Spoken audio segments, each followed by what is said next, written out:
সমালোচনার মুখে সরিয়ে দেওয়া হলো ঢাকা মহানগর পুলিশের গোয়েন্দা বিভাগের প্রধান রেজাউল করিম মল্লিককে, অর্থাৎ ডিবি প্রধান মল্লিককে সরিয়ে দেওয়া হলো। অধিকার তার রয়েছে। আমি তথাপি শব্দটার অর্থ বুঝলাম না। আইনের আশ্রয়ের অধিকার তো সবারই আছে, এটা ডিএমপিকে আবার তথাপি কথাটা বলতে হবে কেন?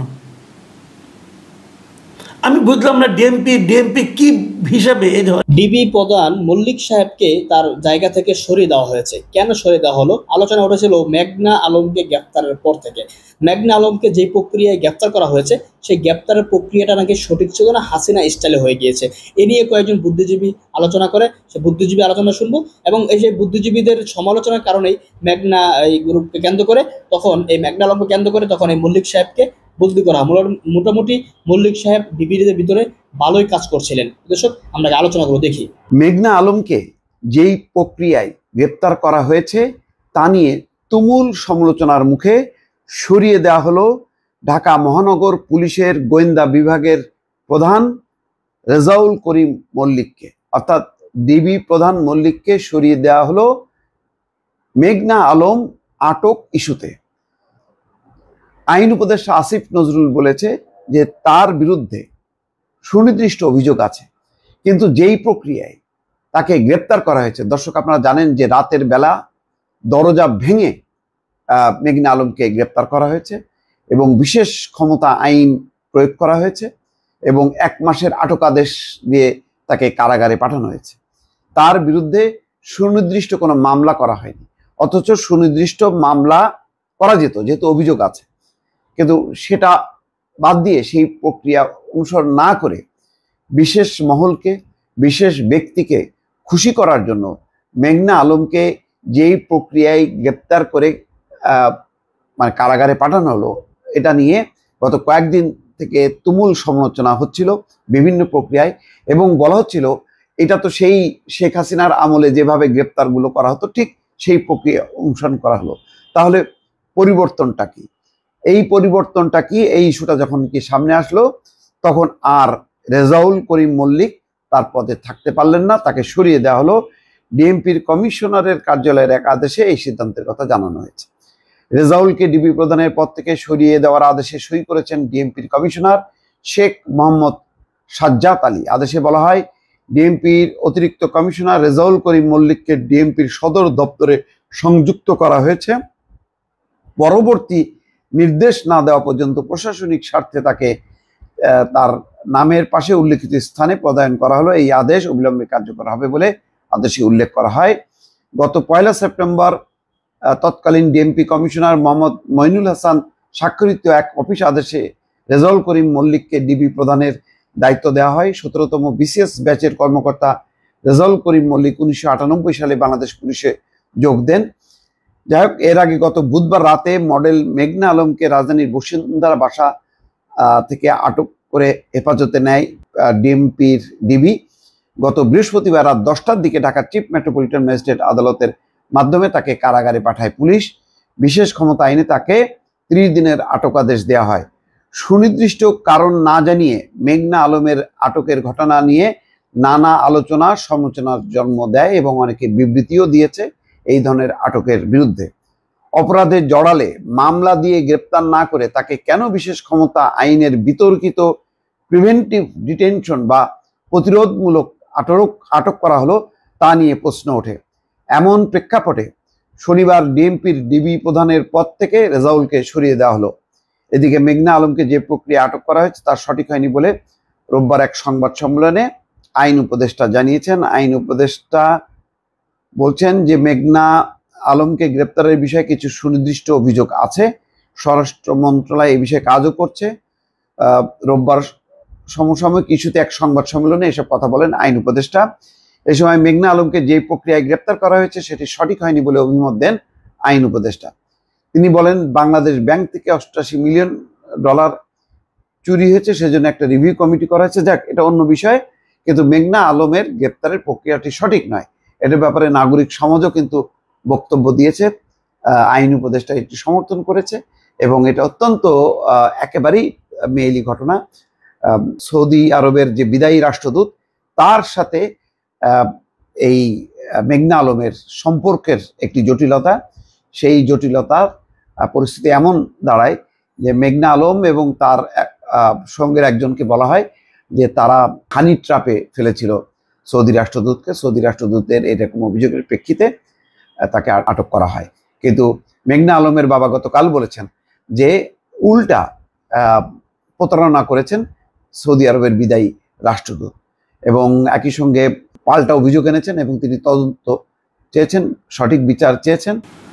মেঘনা আলম নামে একজন ভদ্রমহিলা, যিনি এমনি আমাদের এই সোসাইটিতে মোটামুটি পরিচিত এই অর্থে উনি মডেলিং করেন, অভিনয় করেন, এবং তারও চেয়ে বড় পরিচয় হলো 2020 সালে মিস আর্থ নামক একটা সুন্দরী প্রতিযোগিতায় তিনি বিজয়ী হয়েছিলেন। এই মেঘনা আলমকে আমি আগে চিনতাম না, আমি এই লাইনে খুব বেশি একটা যোগাযোগ নেই, কাজে আমি চিনতাম না। কিন্তু গতকাল তাকে আমি যেভাবে চিনলাম, আমি আসলে এভাবে চিনতে চাইনি। আমি মেঘনা আলমকে চিনলাম, এবং মেঘনা আলম যে ঘটনার মাধ্যমে তাকে চিনলাম, তার মাধ্যমে আমি এই রাষ্ট্রকে চিনলাম, এই সরকারকে চিনলাম, এবং আমাদের আইন শৃঙ্খলা রক্ষাকারী বাহিনীকে চিনলাম, এবং আমাদের বিচার বিভাগ ও আইনকে চিনলাম। তিনি কালকে একটা ফেসবুকে লাইভ করেছেন। এই লাইভটা আমি দেখেছি, পুরো লাইভটাই আমি দেখেছি। লাইভটা এমন, একজন নারী তিনি ফেসবুকের তৈরি ঘরে ঘরে এসে, অপ্রস্তুতভাবে এসে তিনি ফেসবুকে সবাইকে বলছেন যে আমার বাড়ির দরজায় বেশ কয়েকজন, 15-20 জন, কখনো বলছেন 20-25 জন লোক দরজা ধাক্কাধাক্কি করছে, তারা দরজা ভেঙে ফেলতে চাচ্ছে, তারা নিজেদেরকে পুলিশ পরিচয় দিচ্ছে। এবং মেঘনা আলম তখন ওই কি হোল দিয়ে তাকিয়ে তাদের সঙ্গে কথাও বলছিলেন যে আপনারা কেন এসেছেন। তিনি বলেছেন যে যদি আপনারা, তারা ভাটারা থানা থেকে, মেঘনা আলমের বাসা হলো বসুন্ধরা আবাসিক এলাকায়, তিনি বারবার বলছিলেন আপনারা যান, আমি আমার উকিল নিয়ে আপনাদের থানায় আসছি। কিন্তু তারা অপেক্ষা করেননি, এবং ওনারা বারবার বলছেন যে আপনারা, প্রথমবার মেঘনা আলমের কথা থেকে যতটুকু বোঝা গেল সেই লাইভে, উনি বলছিলেন আপনারা একবার বলছেন আপনারা আমার বার্থ সার্টিফিকেট দেখতে আসছেন, আবার বলছেন আমার এখানে মাদক আছে বলে অভিযোগ আছে। তো আসলে আপনারা কী চান? এই ভিডিও করতে করতে আমরা দেখলাম উনি এক ঘর থেকে আরেক ঘরে গেলেন, এবং ওই ঘরে যাওয়ার পর দরজা ভেঙে ওই পুলিশ তারা ঢুকলো, ঢুকে দ্বিতীয় ঘরেরও ঢুকলো, ঢুকে তার কাছ থেকে মোবাইলটা টান মেরে নিয়ে গেল। এখানে তারপরে মোবাইলটা অফ হয়ে গেল, এবং মেঘনা আলমের ফেসবুক পেজে এখন সেই ভিডিওটা নাই, কিন্তু এর মধ্যে অনেক জায়গায় শেয়ার হয়ে গেছে, অনেকের মধ্যে আমি দেখতে পাচ্ছি। আমাদের সমাজের অনেকেই সেই ভিডিওটা আপ করেছেন, শেয়ার করেছেন। এবং তারপর দেখলাম যে এটা নিয়ে পুলিশও একটা বিবৃতি দিয়েছে, ডিএমপি একটা বিবৃতি দিয়েছে। ডিএমপি কি বলেছে? ওই সমস্ত যারা ফেসবুকে লিখেছিল তারা বলেছিল মেঘনা আলমকে অপহরণ করা হয়েছে। পুলিশ পরের দিন একটা বিবৃতি দিয়েছে, সেই বিবৃতিতে বলা হয়েছে মেঘনা আলমকে অপহরণ করার অভিযোগ সঠিক নয়। তারপর লিখেছে রাষ্ট্রীয় নিরাপত্তা বিঘ্নিত করা, গুরুত্বপূর্ণ ব্যক্তি সম্পর্ক মিথ্যাচার ছড়ানোর মাধ্যমে আন্তঃরাষ্ট্রীয় সম্পর্ক অবনতির অপচেষ্টা করা এবং দেশকে অর্থনৈতিকভাবে ক্ষতিগ্রস্ত করার ষড়যন্ত্রে লিপ্ত থাকার অভিযোগে মেঘনা আলমকে সকল আইনি প্রক্রিয়া অনুসরণ করে নিরাপত্তা হেফাজতে রাখা হয়েছে। তাকে অপহরণ করার অভিযোগ সঠিক নয়, তথাপি আইনের আশ্রয় নেওয়ার অধিকার তার রয়েছে। আমি তথাপি শব্দটার অর্থ বুঝলাম না। আইনের আশ্রয় নেওয়ার অধিকার তো সবারই আছে, এটা ডিএমপিকে আবার তথাপি কথাটা বলতে হবে কেন?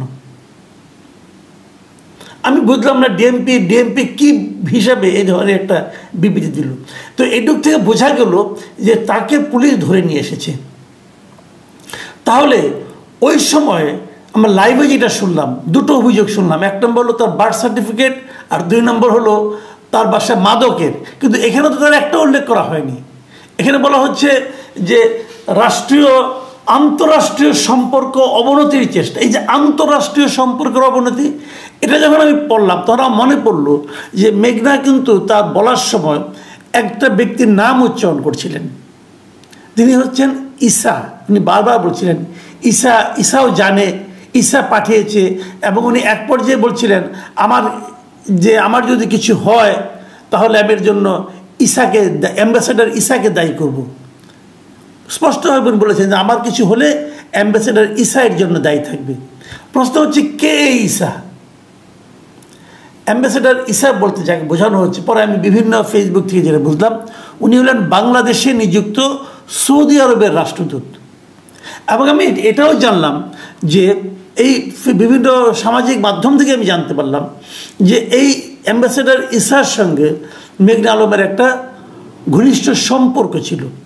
সেই সম্পর্কটা বোধহয় নষ্ট হয়ে গিয়েছে, যে কারণে পুলিশ তাকে ধরেছে। এখন প্রশ্ন হলো, একজন অ্যাম্বাসেডর হতে পারেন, উনি খুবই গুরুত্বপূর্ণ ব্যক্তি, আমাদের সঙ্গে সৌদি আরবের সম্পর্কের উনি সেতু বন্ধন রচনা করেন, সবই হতে পারে, কিন্তু উনি কি প্রভাব বিস্তার করে মেঘনা আলমকে ধরালেন? অথবা একজন অ্যাম্বাসেডর কি এভাবে প্রভাব বিস্তার করতে পারেন? তারও চেয়ে বড় কথা, প্রভাব বিস্তার করতে চাইলেই কি পুলিশ এভাবে কারো বাড়ির দরজা ভেঙে কাউকে এভাবে ধরে আনতে পারে? আপনাদের মনে আছে, কয়েকদিন আগের কথা বলি, মাস কয়েক আগের কথা, এই দেশে এই স্বরাষ্ট্র উপদেষ্টা বলেছিল যে আপনাদের যদি কেউ বাড়িতে কেউ দরজা নক করে ধরতে যায় তাহলে আপনারা পুলিশকে ফোন করবেন এবং তার কাছে ওয়ারেন্ট দেখতে চাইবেন। এক্ষেত্রে কি পুলিশ এই ওয়ারেন্ট দেখিয়েছিল? মেঘনা আলম বারবার বলছিল আপনারা ওয়ারেন্ট দেখান, দেখানো তো হয়নি। তাহলে তাকে কেন গ্রেপ্তার করা হলো? যে আইনে, তারপর তার কি করা হলো, বৃহস্পতিবার দিন রাতের বেলা আদালতে তাকে উঠানো। রাতে আদালত থাকে, জরুরি ভিত্তিতে থাকে। কি এমন জরুরি ঘটনা ঘটলো যে রাত 10টায় থেকে আদালতে হাজির করলো ডিবি পুলিশ? ডিবি পুলিশকে প্রথমে বিভিন্ন জন জিজ্ঞাসা করেছিল আপনারা কি মেঘনা আলমকে ধরে এনেছেন? তারা প্রথমে অস্বীকার করেছে, পরে আবার ডিবি পুলিশই বলে আমরা ধরে এনেছি। এই যে অস্বীকার করার যে একটা আপনার সংস্কৃতি, প্র্যাকটিস, এটা এখনো কেন থাকছে? এটা তো হাসিনার আমলে ছিল। তাহলে কি হাসিনা আমলের নিয়ম এখনো দেশে প্রচলিত? এই কি আমাদের এই সমস্ত অনিয়মের বিরুদ্ধে তো মানুষ আন্দোলন করেছিল, এই আন্দোলনের ফল কি এটা? তাহলে কি পরিবর্তন হলো?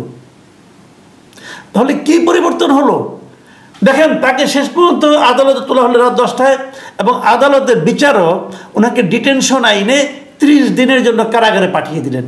কোনো ডিটেনশন আইনটা কি? যার অদ্ভুত একটা আইন বাংলাদেশে আছে, এটা করে গিয়েছিলেন শেখ মুজিবুর রহমান। এটা মানে আপনার এই আইনটা বাংলাদেশে যত সরকার আসছে এ পর্যন্ত, ওই সরকারের সময় যত বিরোধী দল ছিল সবাই এই আইনটা নিন্দা করেছে এবং বলেছে তারা ক্ষমতায় গেলে এই আইনটা তারা বাতিল করে দেবে। যখনই তারা ক্ষমতায় গেছে তখন তারা এই আইনটা আর বাতিল করেনি। আইনটা কি? আইনটা শুনুন আপনারা। আইনটা হলো যে সরকার যদি মনে করে যে এই ব্যক্তিটাকে ধরে আনা দরকার, তাহলে কোনো ধরনের বিচার ছাড়াই একটা নির্দিষ্ট সময়ের জন্য ওই লোককে সরকার আটক রাখতে পারে। যেমন এক্ষেত্রে মেঘনা আলমকে 30 দিনের জন্য আটক রাখা হয়েছে। কোথায় আটক রাখা হয়েছে? কারাগারে। সাজাপ্রাপ্ত অন্যান্য অনেক আসামির সঙ্গে কি অপরাধ তার সেটা মেঘনা আলম জানে না, কি অপরাধ তার সেটা আমরাও কেউ জানি না, কিন্তু সরকার মনে করেছে তাকে নিয়ে আটক রেখেছে। পৃথিবীর কোনো গণতান্ত্রিক দেশে এই ধরনের আইন প্রচলিত আছে কিনা আমি জানি না, যদি সেটা গণতান্ত্রিক দেশ হয়। এই আইনটাই তো গণতন্ত্রের সঙ্গে সাংঘর্ষিক, এবং এই আইনে কিন্তু হাসিনার আমলে বিরোধী রাজনীতিবিদদেরকে একে একে ধরে নিয়ে আটকে রাখা হতো। যে কাজ হাসিনা করত এবং রাজনৈতিক প্রতিপক্ষকে দমনের জন্য করত, সেই কাজ এই ইউনূস সরকারের পুলিশ বাহিনী করছে একজন মডেলকে আটকানোর জন্য। এবং যদ্দূর বুঝেছি সেটা কি, সেটা হলো ওই সৌদি অ্যাম্বাসেডারের সঙ্গে তার কি মানে সম্পর্কের টানা পড়েন, তার প্রতিফল। সৌদি অ্যাম্বাসেডর কেন এটা করলেন, অথবা উনিই করলেন কিনা জানি না, কিন্তু মেঘনা আলমের অভিযোগ তো দেখেই গেল। আমি একটা কথা বলি, আপনারা যদি সৌদি অ্যাম্বাসেডারকে কোনো কিছু করতে চান, ছাড় দিতে চান, তাকে যদি স্ক্যান্ডাল থেকে রক্ষা করতে চান, তাহলে তো এই কাজ করতে আরও স্ক্যান্ডাল বাড়িয়ে দিলেন। ওই লোকের ইমেজটা এখন কোথায় গেল দাঁড়ালো? পুলিশ যেভাবে গেল, আচ্ছা আমি ধরে নিচ্ছি ওনাকে ধরা দরকার ছিল, রাষ্ট্রীয় স্বার্থে, পারস্পরিক সম্পর্কের স্বার্থে ওনাকে ধরা দরকার ছিল, আমি ধরে নিলাম। কিন্তু আপনাকে দরজা ভাঙতে হলো কেন? ওনাকে তো বললেই হতো আপনি আসেন, থানায় আসেন। ওনাকে আপনার টেলিফোন করে বললো, উনি তো বলেছিলেন বারবার যে আমি আমার আইনজীবী নিয়ে আসতেছি, তো ওনাকে আপনার আইনজীবী নিয়ে আসতে দিলেন না কেন? দরজা ভাঙতে হলো কেন ভাই? এটা কি এই সরকারকে বিব্রত করার জন্য হলো, নাকি এই সরকার আসলে এরকম? মুখে যাই বলুক না কেন, মনে মনে তারা এরকমই করে। এই নমুনাকে আমাদের দেখতে হবে। এটা কি জাতির জন্য কোনো ভালো উদাহরণ তৈরি হলো? আমি জানি না আমাদের স্বরাষ্ট্র উপদেষ্টা, আমাদের প্রধান উপদেষ্টা এই ঘটনাটাকে কীভাবে বলবেন। তারা হয়তো বলবেন মেঘনা আলম, কে মেঘনা আলম? ছোটোখাটো একটা ব্যক্তি, এ তো কোনো পলিটিক্যাল লিডার না, এর তো কোনো সামাজিক পরিচিতি নেই, এগুলো বলে অনেক কিছু বলতে পারেন। কিন্তু আপনার এই তুচ্ছতাচ্ছিল্য কিন্তু একদিন আপনার গায়ে যেই লাগবে, এটা মাথায় রাখতে হবে। আপনি সবসময় গুরুত্বপূর্ণ থাকবেন না, আপনি পারেন না। দেশের যে কোনো নাগরিক, একজন ক্ষুদ্র ব্যক্তির জন্য এই ধরনের আচরণ যদি করা হয়, আপনি বলবেন আইন আছে, হ্যাঁ আইন আছে, মানে এই আইনটাই তো কালো আইন। এই আইনটা যাতে না থাকে সেই জন্যই তো গণ অভ্যুত্থান হয়েছিল, সেই জন্যই তো বিপ্লব হয়েছিল। যে বিপ্লবের মাধ্যমে আপনারা দায়িত্ব নিলেন, দায়িত্ব নিয়ে আপনারা সেই কালো আইনের বিরুদ্ধে আমরা আন্দোলন করলাম, সেই কালো আইনকে আপনি প্রয়োগ করলেন, এটা কাজ করলেন আপনারা। আমি জানি না এটা কি ব্যাখ্যা এই সরকার দেবে, কিন্তু ব্যাখ্যা আপনাকে দিতে হবে। ব্যাখ্যা দিতে হবে এই কারণে আপনি কিন্তু ব্যাখ্যা দেওয়ার দায়িত্ব নিয়েই সরকারে বসেছেন, ইগনোর করা চলবে না। এদেশের নিয়ম কানুন, মানবাধিকার মানতে হবে সবাইকে, সরকারকে মানতে হবে। এই ভূখণ্ডে যত বিদেশি অ্যাম্বাসেডার আসবে, যত বিদেশি লোক আসবে, তাদেরকে মানতে হবে। কেন এরকম? আমাদের দেশের সরকার, আমাদের দেশের আইন শৃঙ্খলা বাহিনী কেন অপর দেশের একজন লোকের অঙ্গুলি হেলনে চলবে, তার প্রভাবে চলবে? কেন চলবে? এই দেশের মানুষকে আর কত অপমান আপনারা করবেন? আমি মনে করি এই বিষয়টা নিয়ে তীব্র প্রতিবাদ হওয়া উচিত, সমাজের সকল শ্রেণীতে প্রতিবাদ করা উচিত। তা না হলে রাষ্ট্র থাকে না, রাষ্ট্রের সার্বভৌমত্ব থাকে না। আর আমরা রাষ্ট্রের সার্বভৌমত্বকে সমুন্নত রাখার জন্যই কিন্তু ডক্টর ইউনূসের মতো ব্যক্তিকে দায়িত্ব দিয়েছি। তাদের আলোচনা শুনলেন, তারা সমালোচনা করেছে কেন আসলে গ্রেফতার করা যায় হাসিনা স্টাইলে। জানি না এটা শিখ হয়ে যায়, এত বড় অপরাধ হয়ে গিয়েছে কিনা তার বিরুদ্ধে এভাবে আসলে সমালোচনা করতে হবে। কিন্তু এই সমালোচনাগুলো যখন সামাজিক যোগাযোগ মাধ্যমে বেশ সরব হয়ে গেল, বেশ আলোচনা আসলো, সকলে সমালোচনা করছে, তখন আসলে আসিফ নজরুল সাহেব জানিয়ে দিলেন যে তাকে বদলি করা হয়েছে। তো তাকে বদলি করে মনে হয় না যে খুব বেশি একটা ভালো হয়েছে। আমার মনে হয় তিনি তার জায়গায় থাকলে হয়তো বা ভালো হতো। তো আলোচনাগুলো শুনেছেন, শুনে আপনার ব্যক্তিগত মতামত কমেন্ট বক্সে কমেন্ট করবেন।